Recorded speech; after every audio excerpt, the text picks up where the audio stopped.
So today we are going to be learning section 6.2, multiplying and dividing rational expressions. So now we're going to be taking a rational expression, which again is a polynomial divided by another polynomial, and multiplying it by a polynomial divided by another polynomial. In example 1, here's an example of what these things can look like. But what happens is the process is exactly the same process as multiplying fractions like you learned in elementary school. So if you're looking at this problem right here, 3/4 times 7/6, and in elementary school or middle school, if I said multiply these fractions, there's more than one way to do that. You can multiply fractions by multiplying the numerator in one fraction by the numerator in the other, and then the denominator in one fraction by the denominator in the other, and then simplify. 3 times 7 is 21. 4 times 6 is 24. Once you have that fraction multiplied, then it's just time for you to simplify. Simplifying basically means take the greatest common factor out and simplify it down. The greatest common factor of 21 and 24 is 3, so I can take out a factor of 3 from both, and I'll be left with 7/8, and that would be your answer. That is one method, and that's the first method I'm sure you learned when you learned how to multiply fractions way back when. The second method that your math teacher I'm sure taught you at one point is the cross-cancellation method. Some of you maybe never liked this method, so never chose to use this method, and maybe now you will understand it better now that you see it again, and maybe it will make more sense. The cross-cancellation method is absolutely going to help you in this section, so if you've never understood this method, please pay attention now. Cross-cancellation means if you have a fraction and you have the same number in the numerator as you do in the denominator, or a number that can be factored that's the same as the top as it is in the bottom, you can use this cross-cancellation method to simplify before even having to multiply it out. So what I would do is look at anything in the numerator versus the denominator. Like 3 and 4, there are no common factors. I can't simplify that. But if I look at the numerator 3 number here and the denominator 6 number here, they are across from each other. They're diagonal. But because one is in the top and one is in the bottom, I can compare those numbers and take out the common factor to make the number smaller from the very beginning. I can take a factor of 3 out of 3 and a factor of 3 out of 6 through division. When I take out the factor of 3, it's like dividing by 3. That'll turn this number now into a 1. And if I take a factor of 3 out of 6, it's like dividing 6 by 3. It'll turn this denominator into a 2. This is called cross-canceling. You can also take a look at the 7 and 2 and see to yourself, can I cancel 7 and 2? No, there's no common factor. Look at the 7 and the 4. There's no common factor. So now what I would do is instead of multiplying 3 times 7, I'm going to multiply 1 times 7 and get 7, 4 times 2 and get 8, and I have my answer without having to simplify. It's already simplified. So when you're doing the cancellation method, you're essentially simplifying before you even multiply, which makes the numbers smaller and easier to handle sometimes. Using both of these methods will get you the right answer. It's honestly whatever your brain understands the most or likes the most is the method you should choose. So I'm going to show you both ways. In example 1, now we're going to be multiplying rational expressions instead of multiplying just plain fractions with just all numbers. The first method I'm going to show you is multiplying, just like you did here, just multiplying the numerator times numerator and denominator times denominator and then simplifying in the end. So in letter A, if you're multiplying the numerator times the numerator, that means you're going to be multiplying everything, 5x squared times y times 6x to the third power times y squared. So you just multiply everything out. And then the denominator, you're multiplying everything out, 2xy to the third times 10y. Now you don't necessarily have to show me this step. Basically, I'm just multiplying everything. But then obviously, I now have to simplify. Simplifying would require me to multiply out all of the coefficient numbers. So 5 times 6 is 30. I have x to the second power here and x to the third power here. You have to remember from old exponent rules, when you multiply things that have the same base, you add the exponents. So that would be x to the fifth power. And then I have y to the first power here times y squared. 1 plus 2 is 3, so this would be y to the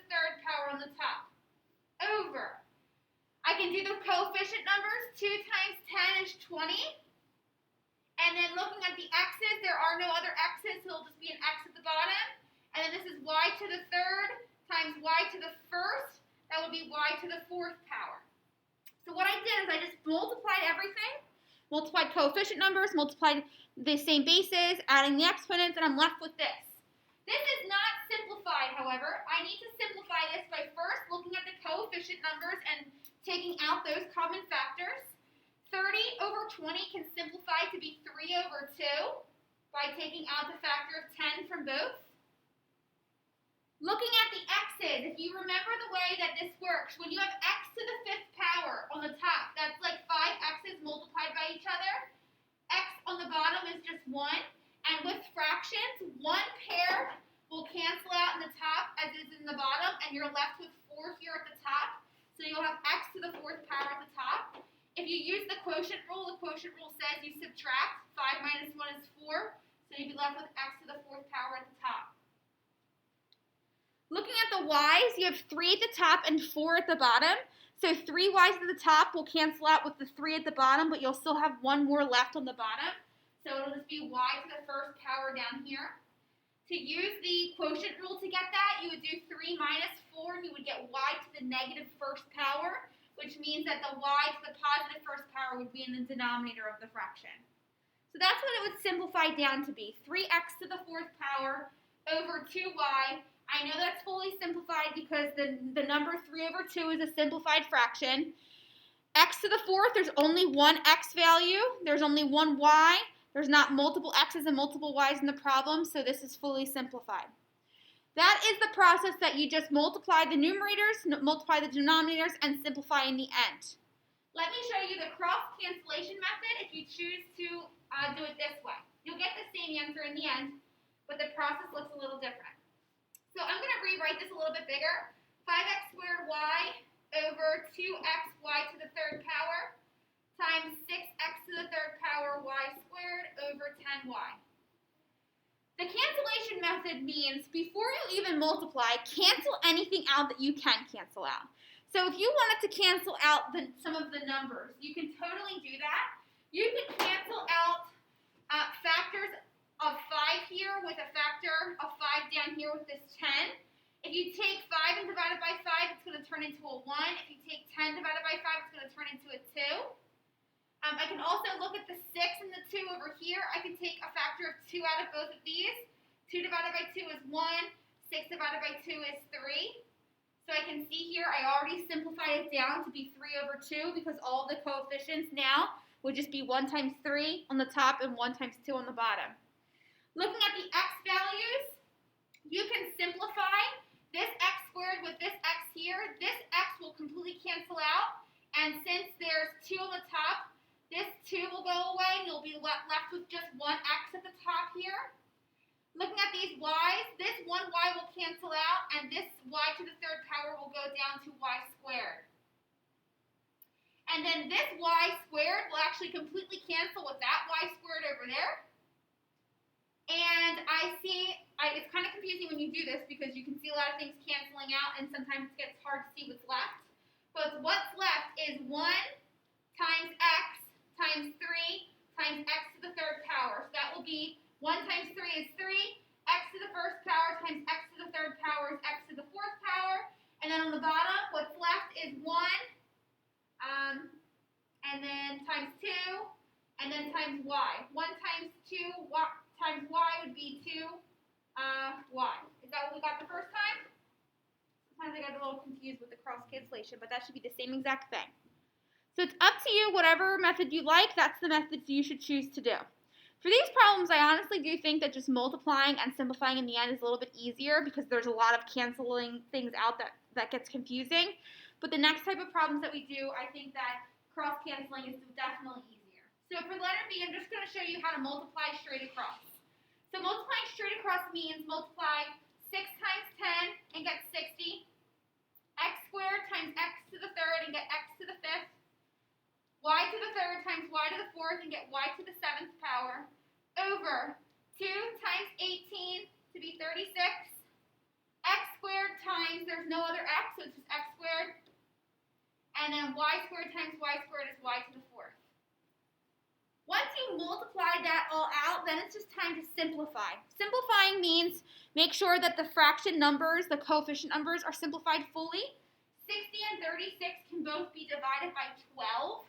60 divided by 12 is 5, and 36 divided by 12 is 3, so that fraction simplifies to be 5/3. X to the 5th power divided by x squared. You use the quotient rule, 5 minus 2, and you're going to get x to the 3rd power on the top. You can also think of it as 5x's multiplied on the top, 2x's multiplied on the bottom. 2 will cancel out, you'll be left with 3 on the top.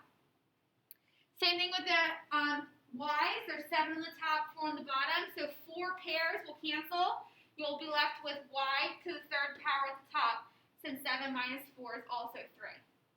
So this one, the format's a little bit weird, but the answer would be just 5x to the 3rd power times y to the 3rd power over 3. One way to tell that your answer is fully simplified is look at your fraction numbers. 5/3 is fully simplified. Look at all of the variables. Make sure you only see one x and one y or one z, and there's no multiples, and then you should be pretty confident that everything is simplified. So I believe there's 2 practice problems below. Take a couple minutes. Try the next 2 problems in either method, whether it's just multiply and then simplify or simplify as you go.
Yes, for number 2, you can put a 1 underneath of this random fraction that has nothing underneath of it. Okay, because I thought it was a 0. Yeah, you can put 1 there. I'm sorry. I meant to say that.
All right, hopefully you had enough time to do these 2 problems. When you multiply straight across and simplify, or simplify as you go, kind of cross cancel as you go, either way you should get the same answer. Number 1 ends up simplifying all the way down to just being s squared over 6. Make sure you do simplify that 2s squared over 12 all the way down to s squared over 6. And then for number 2, it'll simplify down to be 24x to the 3rd power over 5 as your final answer.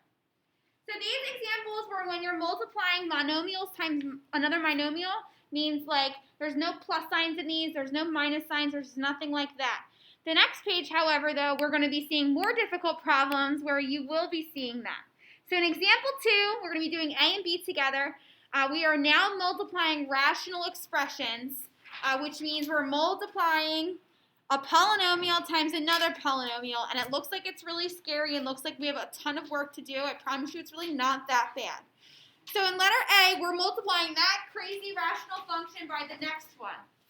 And if I said multiply this, you would basically have to multiply 4x minus 4x squared times this whole thing here. You'd have to multiply this times that, that times that, that times that, and then this times this, this times this, this times this, and get 6 long terms, but I don't want you to do that. When you're multiplying these things, bless you, instead of leaving them in the form that they're currently in, it's actually better to put them into factored form first, and then before you multiply, you'll actually be able to see cancellations happen because they're purposely set up for that to happen. And you don't really have to multiply much when you see all of these things canceling out. We're actually going to start with letter B because it's a little bit easier than the first one, and then we'll do A second. So for letter B, we have here x over 5x squared minus 20x times x minus 4 over 2x squared plus x minus 3. The first step that you should take in solving these is factor everything. Anything that needs to be factored should be factored. And then we're going to be putting the factored form over here. So it's going to be this times this over here. X cannot be factored, so I'm just going to put x here. It's already in factored form. There's nothing I can do with that.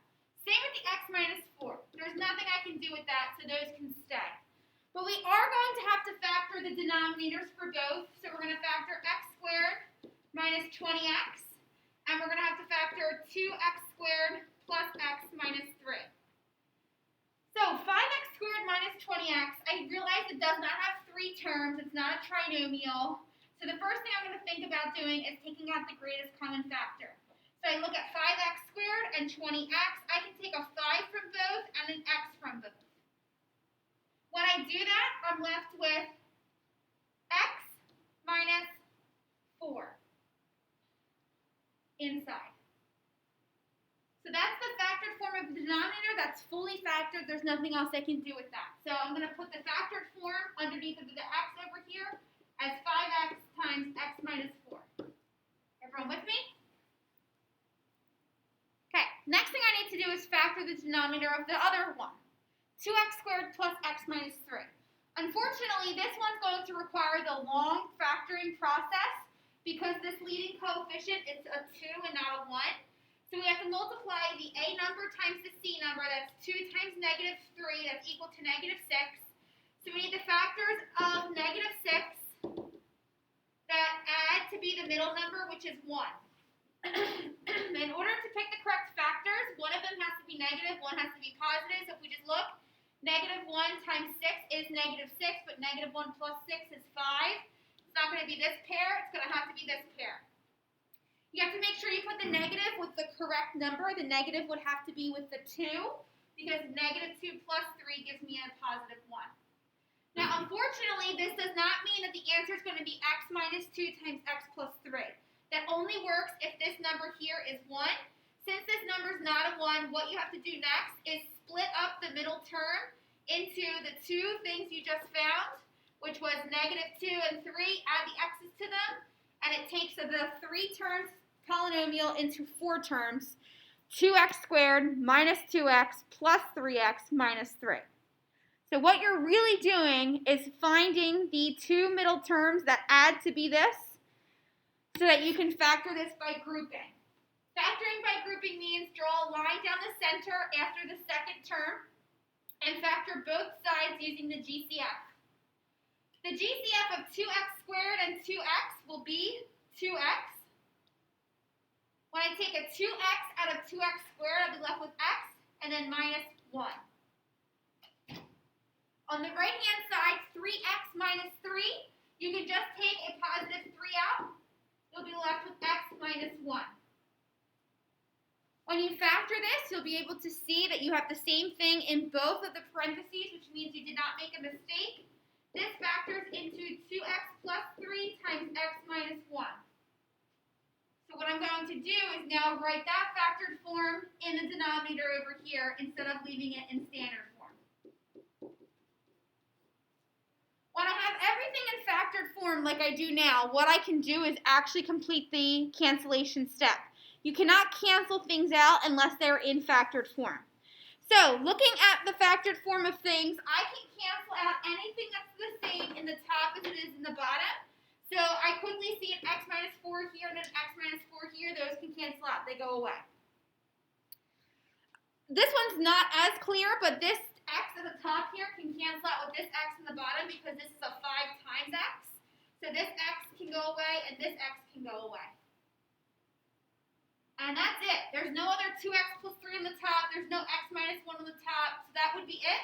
When you go to simplify this, what's left is like really just like 1 times 1. It's just 1 over.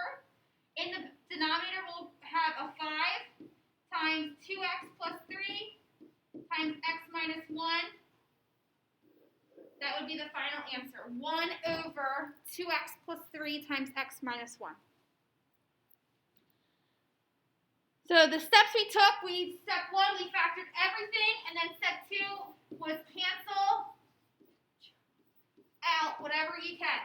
Anytime you have the same thing in the top as you do in the bottom, you can cancel it out, and then whatever you're left with is your final answer. Now moving up to letter A, let's try this problem here, which is a little bit more difficult. Letter A is more difficult because more things can be factored, and also the first numerator there is a little bit tricky. So, in letter A, I have here 4x minus 4x squared that needs to be factored.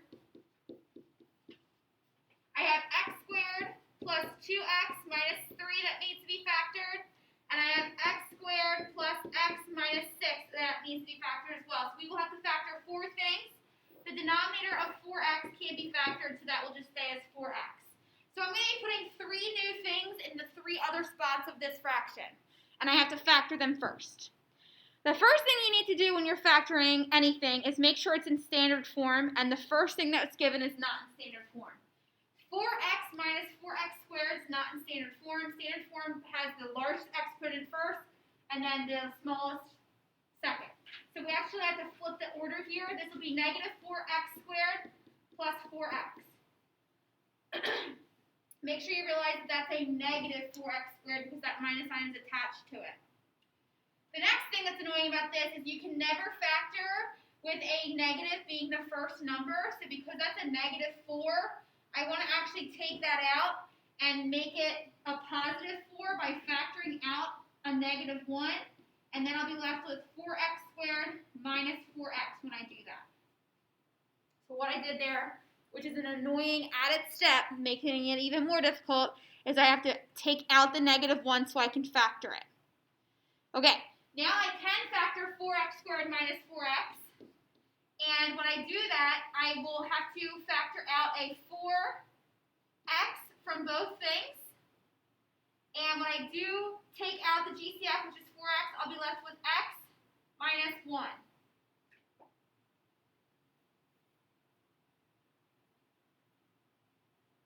So this is basically negative 1 times 4x times x minus 1. It looks kind of crazy the way I just have it factored there, but I'm going to rewrite it as negative 1 times 4x times x minus 1. For the second one that I wrote down, x squared plus 2x minus 3. Because the leading coefficient is a 1, I just have to figure out what multiplies to be negative 3 and adds to be 2. And the two factors that do that would be a positive 3 and a negative 1. So this one factors to be x plus 3 times x minus 1. I know I'm kind of going through this pretty quickly, but we should have the factoring part mastered at this point. Then the last one, this is a 1, so I can factor this quickly without doing the whole grouping process. To figure out what multiplies to be negative 6 and adds to be 1, it's going to be 1 positive and 1 negative factor. It's going to be a positive 3 and a negative 2. So I'll put that up here, x plus 3 times x minus 2. Now that I have everything in factored form, I honestly think that this is kind of fun, canceling things out. When you see the same thing in the top as you do in the bottom, you can just completely cross it off. It kind of makes you feel better that all these things are going away. So when I'm looking at this problem here, I see an x minus 1. With this x minus 1, those can cancel out.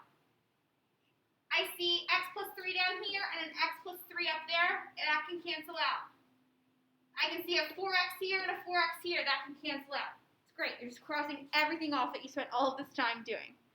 And then you're only left with two things. You're left with the -1,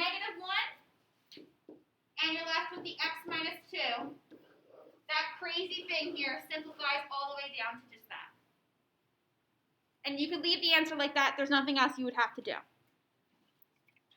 So that is multiplying rational expressions. Takes 2 steps. That each step takes a long time. That's why I'm going to give you the time right now to get started on the WebAssign.